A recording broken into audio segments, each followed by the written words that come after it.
Hello there. The US administration is considering imposing travel restrictions, potentially banning citizens from 36 additional countries from entering United States, most of which are from Africa, of course. Now, this is according to their internal State Department. Earlier on, the US administration signed a proclamation that banned the entry of citizens from other 12 countries, saying that this move was needed to protect the United States against foreign terrorists and other national security threats. Now, this directive was part of an immigration crackdown launched this year, which has included the deportation of thousands of illegal immigrants who are in the US back to their respective countries, including efforts to deny enrollment of some foreign students in United States universities and deport others. Also, there was deportation back to El Salvador of hundreds of Venezuelans suspected of being gang members. So the US State Department outlined a dozen of concerns about the countries in question and sought corrective action. That is why they identified 36 countries of concern that might be recommended for full or partial suspension of entry if they do not meet established benchmarks and requirements within 60 days. So before I give you the list of these countries, mostly African, the US State Department claimed that some people in the US came from countries that lack competent and cooperative government by some of the countries mentioned, which cannot produce reliable identity documents for its citizens. Another reason was that their countries of origin had questionable security of that country's passport. Another reason for the ban is that some countries were not cooperating in facilitating the removal of its nationals from the United States who were ordered to be removed. Some countries were overstaying their visas. Their citizens were being granted because some could go to USA on visit visa, then they end up vanishing. Other reasons of concern were nationals of countries which were involved in acts of terrorism in the United States or anti-Semitic or anti-American activities. Now, the 36 countries which could face full or partial ban if they do not address this concern within the next 60 days are Angola, Antigua and Barbuda, Zambia, Zimbabwe, Benin, Bhutan, Cameroon, Cote d'Ivoire. There's also Egypt, Gabon, Gambia, Ghana, Kyrgyzstan, Liberia, Malawi, Mauritania. There's also Nigeria, Niger, Dominica, Ethiopia, St. Kitts and Nevis. We also have Santa Lucia, Sao Tome and Principe. We also have Burkina Faso, Cape Verde, Cambodia, Senegal, South Sudan, Syria, Democratic Republic of Congo, Djibouti, Tanzania, Tonga, Tuvalu, Uganda, and Vanuatu. Other countries which were also banned earlier were Iran, Libya, Somalia, Afghanistan, Equatorial Guinea, Eritrea, Myanmar, Chad, Congo Republic, Haiti, Syria, and Yemen. The entry of people from 7 other countries were also restricted, and that is Burundi, Cuba, Laos, Sierra Leone, Togo, Turkmenistan, and Venezuela. Now, if this ban works, citizens from these countries subject to partial or full ban on travel to US will face partial or complete suspension of immigrant or non-immigrant visas. Citizens from countries which have partial restrictions will no longer be able to apply for immigrant visas or non-immigrant temporary visas covering permanent immigration. However, students' visas and tourism visas, including something called B1, B2, FM, and J, will still be able to apply for some temporary visas. Now, these new rules apply to only people outside the US by the time of the proclamation and who did not yet hold the visa at the time of the proclamation. However, this new suspension and restrictions will not apply to lawful permanent residents in the US, also known as the green card holders. Also, it will not apply to existing visa holders. It will also not apply to foreign diplomats who are traveling under some certain kind of non-immigrant visa categories. It will also not apply to dual citizens of the countries included in the ban. That is if they are traveling on a passport of a country that is not subject to the ban. Now remember, this ban will also not apply to athletes or members of athletic teams such as the coaches, people performing supporting role, and immediate relatives traveling for a major sporting event such as World Cup and Olympics and so on. It will also not affect the immediate family immigrants. They have a kind of visa called IR1, CR1, IR2, CR2, and IR5. Provided that they provide clear, convincing evidence of identity and family relationship, like maybe DNA. This ban will also not affect adoptees from a banned country. It will also not affect Afghan special immigrants visas. It will also not affect special immigrant visas for US government employees and immigrant visas for ethnic religious minorities facing persecution from Iran. It is also not clear whether it will affect the new green card winners who are still outside the US. As they say, they are trying to make America great again. All right, it's a shame when American president comes out with a news like this one that that he is banning some other countries or issuing the $15,000, like the $15,000 to other African countries before they can be able to be issued visas to actually attend or actually go to the United States of America. And the reasons he's coming out with, these are some other reasons that does not make really sense, that he's trying to make America great again by preventing terrorism and all that. So black people, because the countries that are affected in this more are the black countries, which means the black countries are considered, according to them, the people who are doing terrorism at large. Yeah. They're not considering the fact that America or Africa has really suffered so much under the hands of the white men, and it is because of the funding of terrorism and all these. But right now, black people cannot be allowed to go to the United States of America. In fact, many of them are being deported back to their own countries. And that is why we had white farmers who were really crying about their farms being destroyed because now there is nobody who's going to work in their farms. Many people who used to work in their farms were black people. And right now, the black people used to work in their farms are no longer there because many of them have been deported back. Yeah, it started when Donald Trump was voted into the government. And the reason he was voted in the government, most people who voted him into the government were the white people. The reason was they were like pushing and embracing a narrative that is called MAGA. MAGA was simply making America great again. By making America great again is by deporting people who does not belong in America. They want America to remain a white country alone. Now, it is affecting white people in one way or the other. But right now, I don't want to talk about that so much. I want to focus on the visa issue. The visa issue now has really raised concern, and many people are really talking about the visa issue, because when this visa money was imposed, many people who were affected, like were the black people. Many African countries are the ones that have been blocked from entering the United States of America because you imposing a $15,000 on a visa, it means you are simply telling people, black people don't come to my country, which is okay. Now, I have something very important to talk about, something that I want the both of us to address it, because when we're talking about America banning black people to go to the United States of America, it is okay because at the end of the day, it is not a must we as black people go to America so they can be able to survive. Now, can we as black people also do the same, where America has banned black people on many African countries to go to the United States of America by imposing higher tariffs or higher expense on a single visa?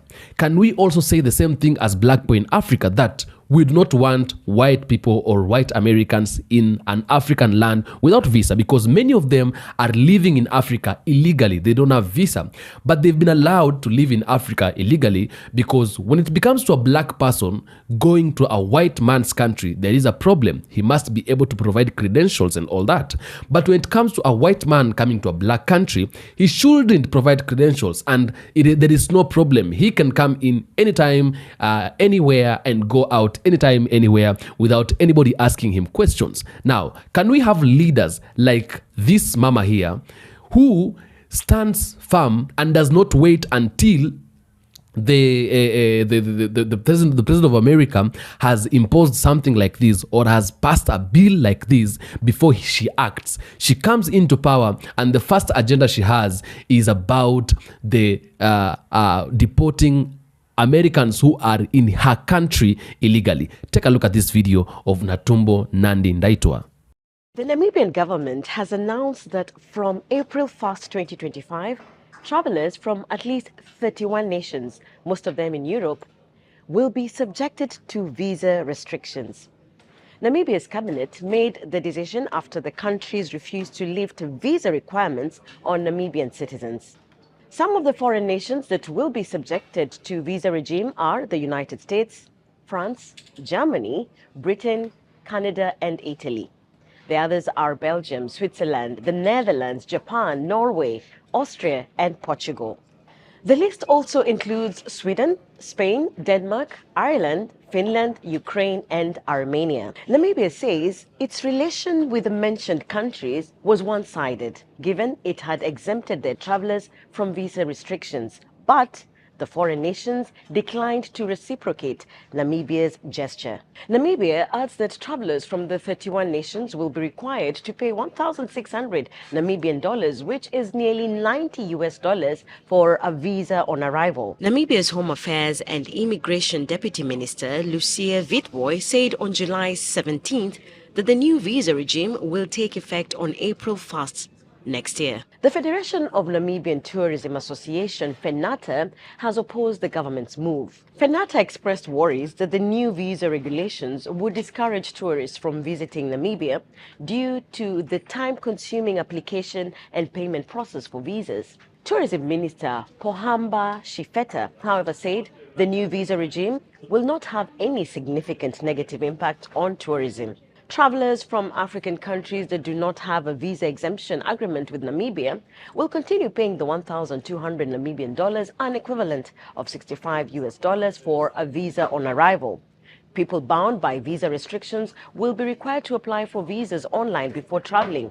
They may also make their visa applications upon arrival in Namibia. Namibia's Home Affairs and Immigration Ministry said in a statement, the implementation of the visa requirements highlights the government's determination to ensure that the interests and rights of Namibian citizens are respected and protected on the global stage. According to Tourism Ministry, Namibia had nearly 864,000 tourists in 2023, an 87% increase from 461,000 the previous year. South Africa accounted for nearly 350,000 of the tourists, followed by Angola at 112,000, Germany at 80,000, Zambia and Botswana with 56,000 each. The other leading markets were the US, the UK, France, and the Netherlands, with a combined tourist figure of 75,000. Namibia has a number of tourist attractions, including diverse wildlife, the Namib Desert, and the Skeleton Coast. Namibia's visa move comes on the back of revelations that the European Union recently rejected a third of Africans who applied for Schengen visas. In 2023, about 670,000 Africans out of 2.5 million had their Schengen visa applications denied. The rejected visa requests by Africans accounted for nearly 41% of the funds EU raised from visa fees globally in 2023. Now, this issue of Donald Trump imposing such kind of tariffs or such kind of maybe costs on a single visa for anybody who wants to visit America, it's something that he talked about it some time earlier. And when President of Namibia came to power, he came to power with one thing.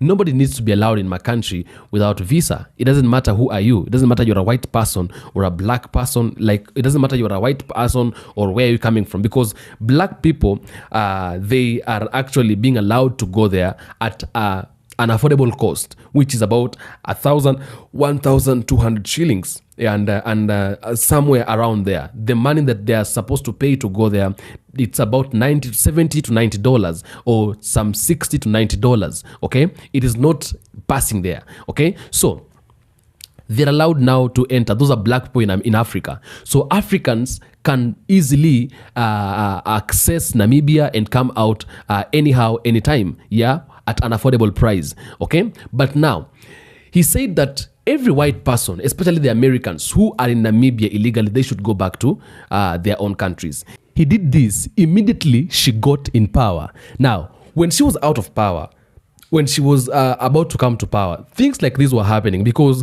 Trump has been talking about this kind of things of denying black people visas to his country. And it is not something that started just yesterday. It is something that has been going on for quite some time since he came to power, because the agenda was making America great again. By making America great again, it was I think it was like deporting immigrants back to their countries. Okay, and now he is going an extra mile. He is doing it even more at a higher rate than people thought he could do.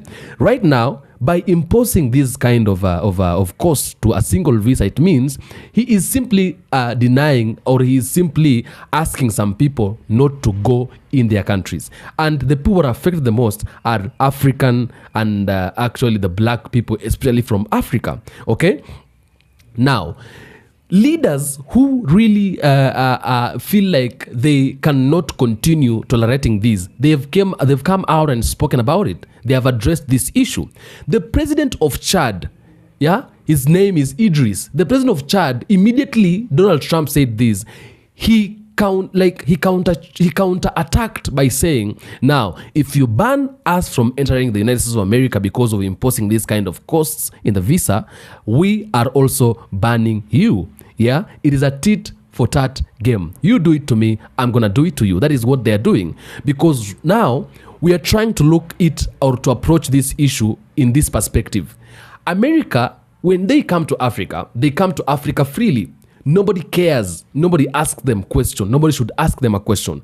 They come in anytime they want. They go out anytime they want. Nobody should ask them any single question. But when it comes to a black person accessing or entering the United States of America, you must provide credentials. You must say who you are. You must say where you're coming from. When it comes to a white person accessing Africa or any other country in Africa, they come in freely. They do not have to provide credentials because they own the world. As they say, they own the world. Black people should operate under them. Black people should listen to them. And that is how they've been treating us. That is how we've been living all along. Now, I want you to take a look and listen to this Chad president. What he says. He says, if you ban us, we ban you. We might be a small country. We might not have anything. We might not be rich. But at least we have a dignity that we must take care of it, and a dignity that we must protect. Take a look. Now let's talk about the response, because African nations are not taking this lying down. In Chad, the government wasted no time. Within 48 hours of the ban, they suspended all user visa processing for American citizens, a full diplomatic clapback. And they made it clear, you ban us, we ban you right back. In a post on Facebook, Chad's president, Mahamat Idris Deby Itno, said, quote, I have instructed the government to act in accordance with the principle of reciprocity and to suspend the granting of visas to citizens of the United States of America. Chad has neither planes to offer nor billions of dollars to give, but Chad has its dignity and pride. Now listen, sure, there probably aren't thousands of Americans lining up for visas to Chad, but that's not the point here. The point is the principle. He's saying we may not be rich, we may not be powerful, but we will not be disrespected. And that last line about not having planes or billions to offer, there's a deeper truth there. Because here's a question. Why did the Republic of Congo make the list, but not the Democratic Republic of Congo? The answer? Because the DRC is currently in the middle of a multi-billion-dollar minerals deal with the US. So yes, if you've got resources to offer, if your country is tied into America's economic interest, you're conveniently left off the blacklist. That's what makes Deby's words even more powerful. Because in a world where global power is bought and traded, he's asserting that dignity isn't for sale. And honestly, that kind of leadership, that clarity of voice, is exactly what more African leaders need to start embodying. What goes around always comes around. And somebody who is your enemy will never become your friend any day, anytime.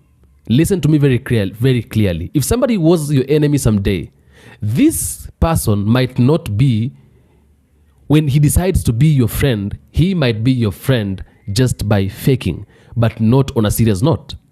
take a look at me, listen at me very well on this. Somebody who is your enemy should and will not become your friend. And if at all he or she becomes your friend, he will only become your friend because there is something he wants from you. And after getting whatever they want from you, they will still go back to be the enemy they have always been to you.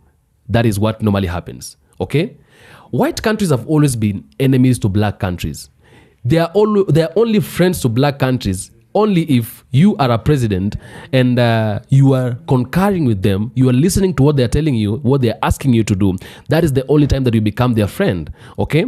Now, you do not just become their friend because it is not a true friendship. You become their friend only at that time, because the time comes when they will always ditch you and they will always leave you there, and there is nothing you can tell them. There is nothing you can say about. You have just to keep quiet because you can't fight them. They are powerful than we are. Okay? Now, why am I saying that these countries are enemies? These white countries are enemies to the black countries. It is because colonization happened a long time ago, and it is white countries that colonized black countries here in Africa at most. Okay? It is a white country that has caused African countries or black countries to look the way they are looking like today. They have exploited, they have oppressed black people, they have taken advantage of us, they took blacks into slavery, they've been taking advantage of them. Black people have been working to the farms of the white people in the United States of America and in Europe countries for all these years. They never talked, they never had a voice to speak because there was nobody they could cry on. Okay? And that is why even today, when immigration has started, deportation has started, you see now the white farmers are now crying and they're complaining because now there is nobody who can work on their farms. They've always nurtured, that black people will always be there to work in our farms. Black people will always be there to do the work that we might not be able to do. And that is why we've always been saying that white countries are built, and they've been built all these years by the black people. Okay? Now, these black people have been oppressed and manipulated, and they have been brutal and every kind of bad things. These all things have been orchestrated by the white people and by the white governments and the white systems. Okay? So that is why I'm saying all these years, it is white countries, like white countries have been enemies to the black countries. Okay? So an enemy comes to you. Now, when an enemy comes to you, he tells you, I'm here because I want to help you on doing some things. So you must also help me on doing some things here and there. So you must be my friend or something like that. And those kind of things. Of course, they will tell you they're gonna give you some credits. They're gonna give you some pocket money, some coins here and there, and you tend to fall on that trap. And eventually, you will fall on that trap because you are greedy, you're corrupt, and you are an idiot. So you're gonna follow on that trap and start working with them. When you're working with them, you are oppressing your fellow black people, thinking you are better or you are okay. ECOWAS has been used many times to try and oppress or try and manipulate some African countries, simply because that the Europe the Europe wants all African countries to come together, so that when time of manipulation and exploitation comes, they can be exploited at once. Okay, but when other countries stand or try to get out of these governments, or try to get out of this organization that is called ECOWAS, I'm talking about Niger, I'm talking about Sahel, Mali, and I'm talking about Burkina Faso. They try to threaten them and all those kind of things. The previous president of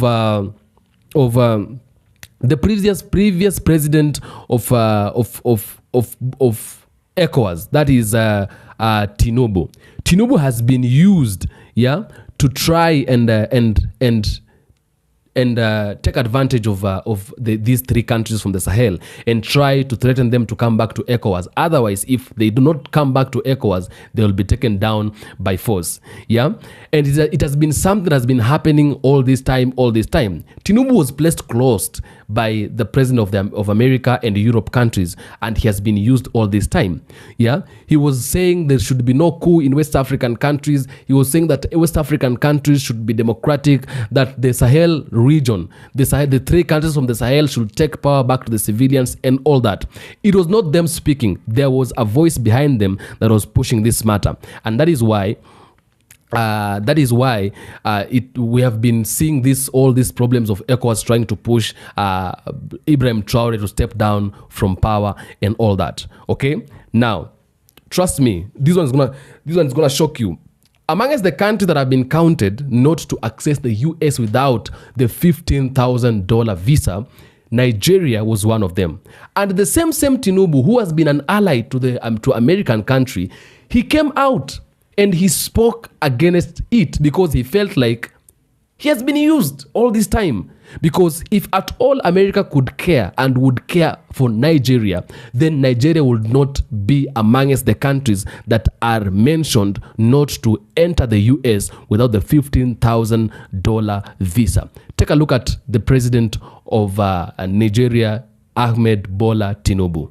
My people, last week, Nigeria stood up and did something bold. They sent a subtle but powerful warning to Donald Trump. Impose visa restrictions on us, and you just might lose access to our critical minerals. Don't get it twisted. This isn't just diplomatic posturing. This is a line in the sand, a message to the world. If you ban us, we'll ban you right back. And why does it matter? Because we're talking about Africa's most populous nation, sitting on some of the world's most in-demand natural resources, from oil and gas to lithium, cobalt, and rare earth minerals that power the global tech economy.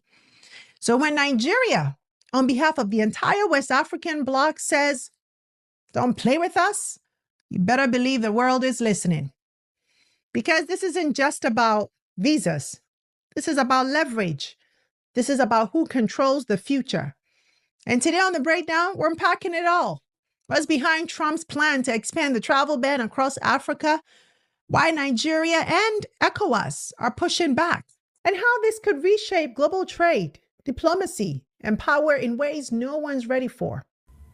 Now, that is just something that many people should learn from it and should actually get a lesson from it. These old people, these old presidents who have been puppets all along, they should learn from it. They should learn that these countries do not care about you. These countries have no any other thing they want to do with you that is good. They always want to mistreat you, and that is what they will do day in, day out, every other moment. And no day will ever come that these countries will think about you. They are thinking about themselves. They don't think about you. If a time comes for you to be oppressed, you will be oppressed regardless, whether you are their friend or you are not their friend. And you should listen to that. Now, all these issues started when Captain Ibrahim Traore came out, and one of the agendas of Captain Ibrahim Traore was visa.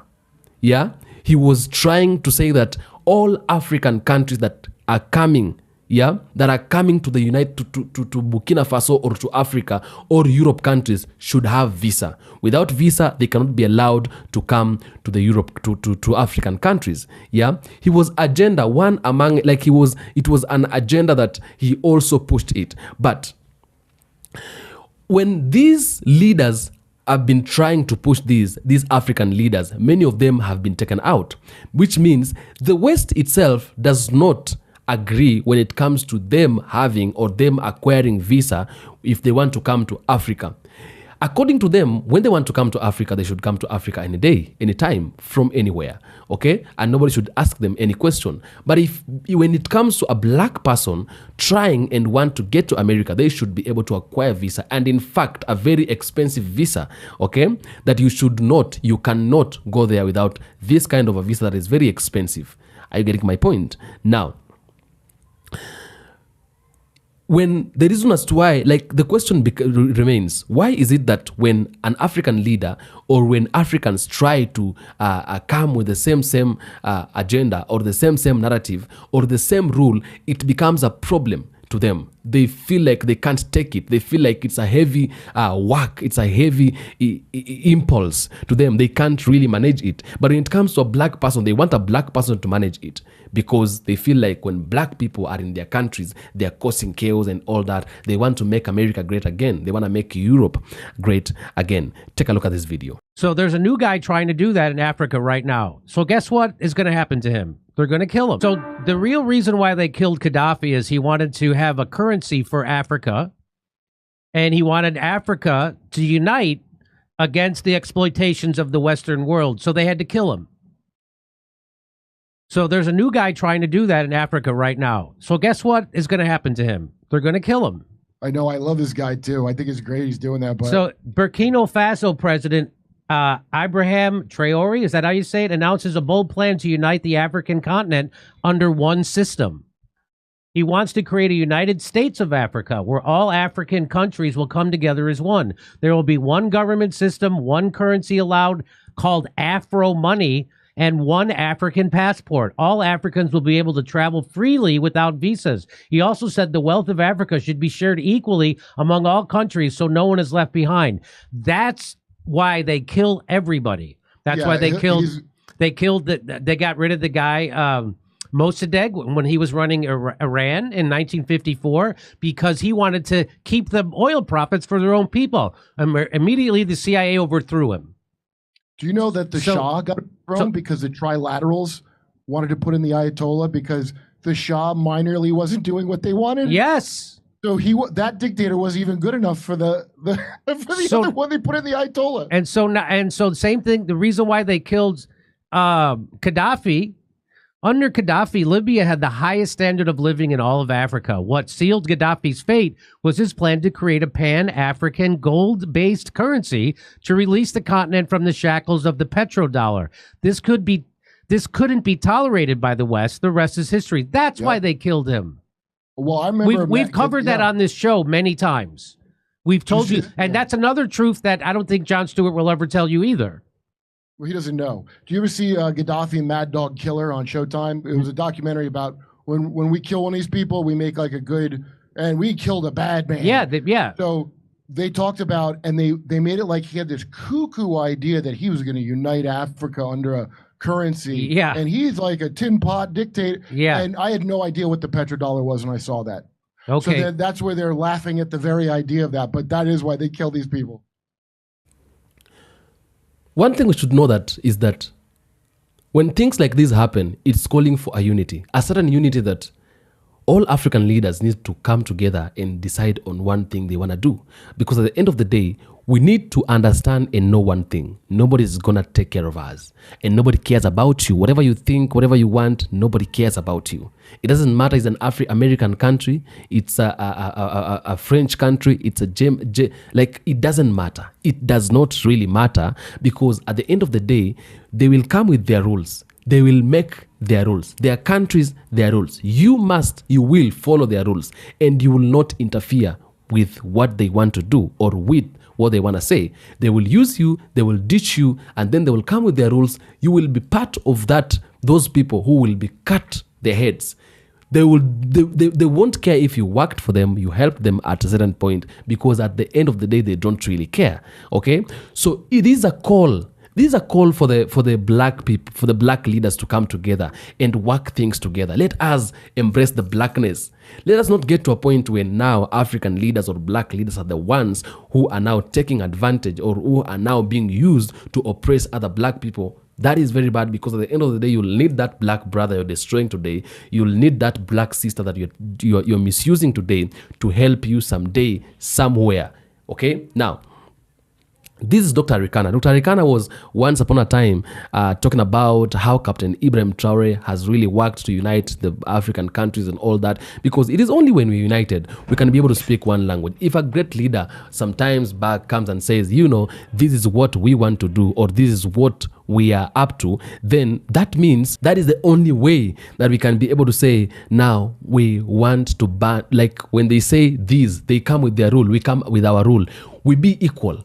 Because you see, it is only by retaliating that is the only way that we can be able to do what? To stop these people from doing whatever the things they want to do to us. Yeah, we must retaliate. We must be able to fight back. We must be able to say, no, that's not what we want. That's not what we're going to do. Okay? Because if at all you want something, if at all you like something, or rather, whatever you want to do to another person, whatever you're looking for to do to another person, if it's done to you, you shouldn't feel bad.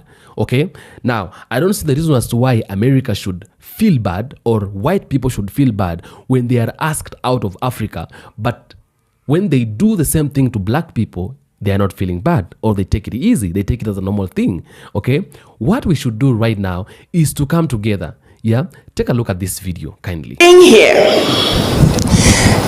in the country of the upright man is a dream come true. To President Traore, the reincarnation of Thomas Sankara,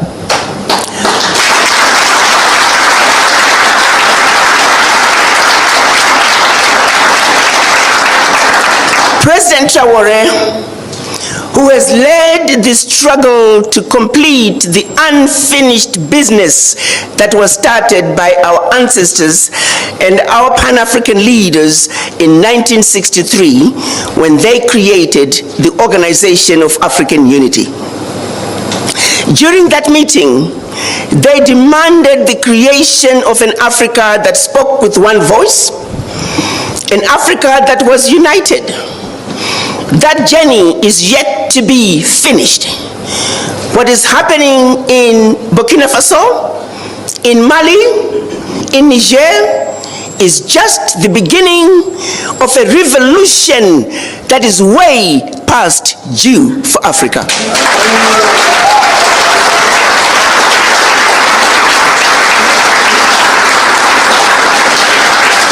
Africa must unite. And Burkina Faso has shown us the way. They have opened the doors. They have shown us that the bully can be defeated. That no more shall we continue to give up our lunch. That we too need to eat. And therefore there is no negotiating with the bully. The bully had to go, and Burkina Faso showed us how to do it. So, Mr. President, I bring you your children, descendants of the formerly enslaved. They have waited over 400 years to return the spirits of their ancestors back home to Africa. When the children of Africa were taken out of Africa as slaves, all they ever wanted to do was to come back home to Africa. Each and every one of them that you see, many of them are coming to Africa for the first time. They're bringing with them the spirits of their ancestors to put them to rest here in Burkina Faso. And that's mission number one. Mission number two, we have watched you, Mr. President.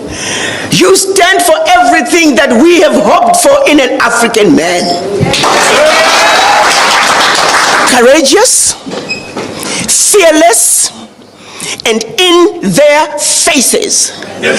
France, unapologetically, you told France, pack your bags and go home. You, Mr. President, and the people of Burkina Faso have done it, and we have a responsibility to support you. Yes. You have over 300 million African diaspora who are looking up to you. Yes.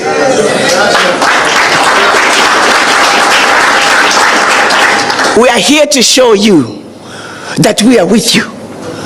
We support you. We are behind you. And we will not let you down. Yeah. What can we do, Mr. President, to play our part in building the Burkina Faso we want? It is now African leaders to take time, to take a step and say, this is what we want. We've seen it happening. It has happened. It has happened. Captain Traore has given an example. We only need to follow the example. We only need to follow what he has said. We only need to follow his ways. He has showed us it is easy. I don't know why some other leaders in Africa, they fear the West. They feel like the West is going to destroy us. So would you rather live in fear all your years, or try and retaliate? Yeah, it's better to retaliate. It is better to fight back than to live in fear all your years. But there is no fear because it is possible. This man, Captain Traore, did it. It happened. It went through. But right now, yeah, They're trying to hunt him down and all black people are behind him. What is it that is stopping you from doing it? If they impose visa to us, if they impose a very expensive visa to black people from entering to black people before they enter the U.S. government, the United States of America, or the white countries, let us also impose. Let's also do the same, because we have power. We are the heads of state. We have our own country. We have our own rules where we can fight back. Like, we can speak what we want to. We can say what we want to. We can decide on whatever the things we want to by ourselves. We have that potential. We have that power. We can do it. Nobody's stopping us from doing it. Yeah. Is anybody stopping you from doing it? I believe no one's stopping you from doing it. You can still do it wherever you want, whatever the time you want, anytime, anyhow you want to do it, and nobody's going to ask you a question. Just like Traore did, just like Assimi Goita did, just like Abdurrahmane Chiani did. They stood out. They stood exceptional. They were outstanding. They said, you know what? We can't keep on doing the same things, like these kind of things. We can't keep on adhering to the issues or adhering to the rules that they're not favoring us at all. We cannot be guided and be led like kids. Yeah? America is just like Kenya, Uganda. It's just like Angola. It's just like Mauritius. It is just like Libya. America is just like Togo. America is just like Chad and many other countries in Africa. It's a country. Africa has also their countries. The head of state of America, the president of America, Donald Trump, is just the same as the president of Chad, Idris. Is just the same as the president of Sierra Leone, yeah, Julius Maada Bio. Is just like the president of other countries, the president of Namibia. Is just like the president of Botswana, yeah. So we do not need to be listening or to be summoned or to be told what we need to do, and we cannot retaliate. We have also to come out and say no to this. I'm happy because of the president of Chad, Idris, when he said, we can be a smallest country, but we have a dignity, okay? So if you're banning us from entering the US, we are also banning you from coming to Chad. It's a bold statement, fearlessly, that is outstanding, and it keeps respect on the both sides. Tell me what you think in the comment section. I'll do my best to make sure I read all the comments and give a response where possible. I am Atamba. This is African Streamer as usual. Thank you for those who are coming in all the times, for those who are making this channel their stop over every day. I really, really do appreciate. Yeah, I appreciate so much. For the returning subscribers, I salute you. Yeah, if it's the first time to be here, don't forget to subscribe. You can also become a member of this channel. You're welcome. Just try and be a member of the channel so you can be able to share a lot of things together, to work things out together efficiently. I tell you every day, Africa is home, and anything that concerns Africa concerns me and you as black people. Adios. God bless.